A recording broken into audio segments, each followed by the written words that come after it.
Oh shit, the generation of miracles, they really need a challenge. They're getting bored out of their damn skulls. Anyway, we're still in the fucking flashback world, and anyway, Murasaki Bara turns out to be just like Amine. He said he was so fucking bored. He said, because beating these players was so fucking easy that he couldn't take it. It was just boring. They start coming up with games, who's going to score the most points and shit like that. Then the guy said at a certain point, he said the shit just got boring. He said just racking up points, just boring too. So they said they needed better opponents and, whatever. But one thing was Midorima, he was still mature. He said, man, I ain't on that dumb shit. He said, y'all can play the game all you want. He said, I'm out here giving it my all every fucking game, every night. He said, now you guys ain't out there singing and dancing every night. All you do is get paid. Anyway, Kuroko, he got laid the fuck out. Right in front of Ogiwara. I mean, he got laid the fuck out. He wanted to play a game because he seen Ogiwara was going to be there because he was getting ready to be in the finals or whatever. And he runs over. I'm guessing he was going for a steal or something like that. And the guy took his elbow, put it right in Kuroko's mouth, laid him out. I mean, he was laid the fuck out. He was in like a coma for about 2 days or something like that. He was in a coma. This motherfucker had a good night rest. Anyway, Kuroko and Ogiwara, right, they were ready to throw in the towel because Kuroko was just on a team that didn't have any life in them. It was just like, okay, let's go out and play. You know what I'm saying? We can't make this shit interesting. Let's do something. Okay, we're going to do this. We're going to play paper, scissors, rock during this game or see who going, whatever the fuck. Kisei was losing, so Kisei was out there giving it his all even though he was playing with him. He was playing, but he was losing, so he was sort of in between. Midorima was out there doing his thing. Akashi, he wasn't involved in the games. He was just like, fuck it, let's win. That was him. So he wasn't giving it his all, but he wasn't playing. Midorima was out there putting his shit down. Kisei was giving it his all, but he was playing games at the same time.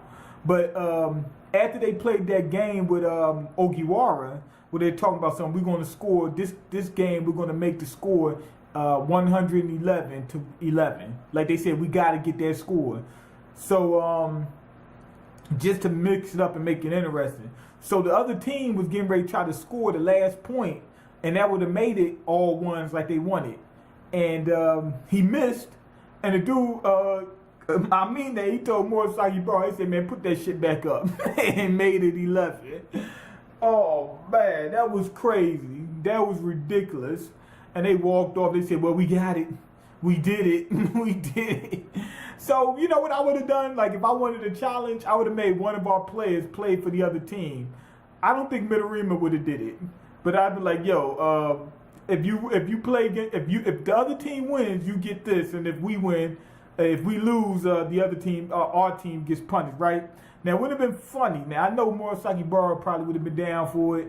Kisei, maybe. Midorima, I entirely doubt it. Akashi would have been down. Not because he wants to lose, because he wants the other team to be, because he wants his team to be challenged. He would have been down, but for a different reason.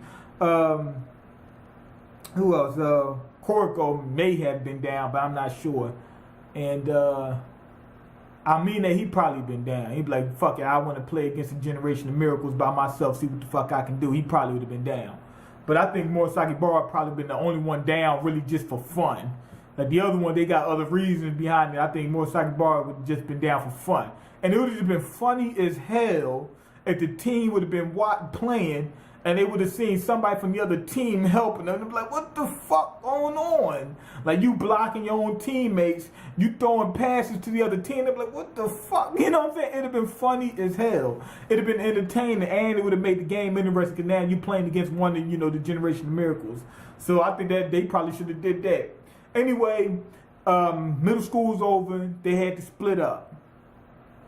Never mind. They had to split up. Now, what happened was they could have all went to the same school, but they all chose different schools. And Kuroko, he already knew what team he wanted to be on because he seen them playing. He said, damn, they play with heart and shit like that. So that's the team he wanted to be on. Not only that, they all split up So that way they could challenge each other later on. They didn't want to be on the same team because if they would have been on the same team, it would be no challenge. Let's keep it real. If two of the Generation of Miracle Men was on the same team, that would have almost made it impossible for the other Generation of Miracles team to win. Akashi probably would have been the only one with a problem because he had the guys that what you call them, the Uncrowned Kings, and he's so well versed in knowing how to use each play and things of that nature. He still would have made it a challenge. But other than that, if it had been two of them on the same team, they'd have been blowing every other team out. So that's pretty much it. This episode was kind of, I don't know. It's kind of weird. I'm going to give it a 4 out of 5. It was good. But the thing I didn't like about it was Kuroko gets done with his flashback. The fuck was the flashback for? And even Kagami said it. He said the only interesting part was that it was two Akashis. He said Akashi's obsessed with winning. We find out that, and he got split personality. He said, other than that, what the fuck else we needed to know? Kuroko just wanted to get off a story about Ogiwara, about his friend, and why he always put like that part when he puts on that wristband, whatever. That shit is really it's like, damn, what's the word I want to use? It's exciting when you see the damn opening and he goes like that, puts his shit on, he's like this, I'm suited up. He said, let's go. That shit's exciting. But really, the flashback was for nothing. It was really for nothing, other than, Akashi part. But it was fun just to see the other Generation of Miracles team and see them play and all that kind of stuff. I think that's what they were really trying to do, that type of shit. So, whatever. We get to see how the mentality of the other Generation of Miracles team. You know what else was funny? Seeing Hyuga beat the fuck out of Kagami and Kuroko. That was funny as shit. Other than that, it really wasn't much to it. But go ahead and leave your comments, like the video, and subscribe, because I can't eat. I'm broke, nigga. I'm broke, and you got the power to change that. Peace.